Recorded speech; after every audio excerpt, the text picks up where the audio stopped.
organ reproduksinya, di mana akan diproduksi hormon yang berbeda. Pubertas merupakan masa peralihan antara masa kanak-kanak dan masa dewasa. Masa pubertas diawali dengan berfungsinya ovarium. Pubertas berakhir pada saat ovarium sudah berfungsi dengan mantap dan teratur.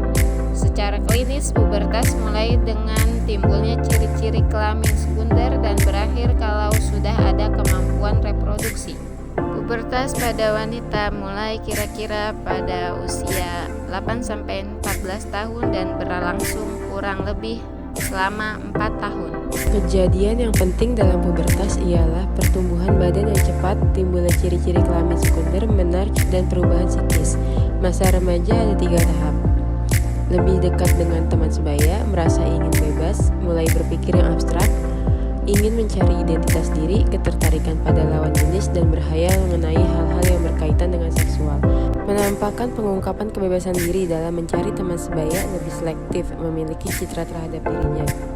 Pada laki-laki, ganet atau testis pada usia 14 tahun baru sekitar 14% dari ukuran matang.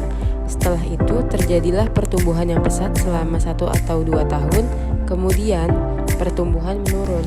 Testis berkembang penuh pada usia 20 atau 21 tahun. Sebagai tanda bahwa fungsi organ-organ reproduksi pria matang, lazimnya terjadi mimpi basah.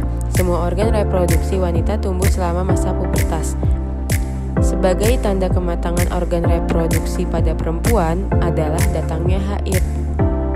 Lendir dan jaringan sel yang hancur dari Uranus secara berskala yang akan terjadi kira-kira setiap 28 hari. Hal ini berlangsung sampai menjelang masa menopause. Pada perempuan, pembesaran payudara, tumbuhnya rambut ketiak, tumbuhnya rambut kemaluan, dan pematangan organ seksual. Pada laki-laki, pembesaran jakun, perubahan suara, tumbuhnya rambut ketiak, tumbuhnya rambut kemaluan, dan pematangan organ seksual.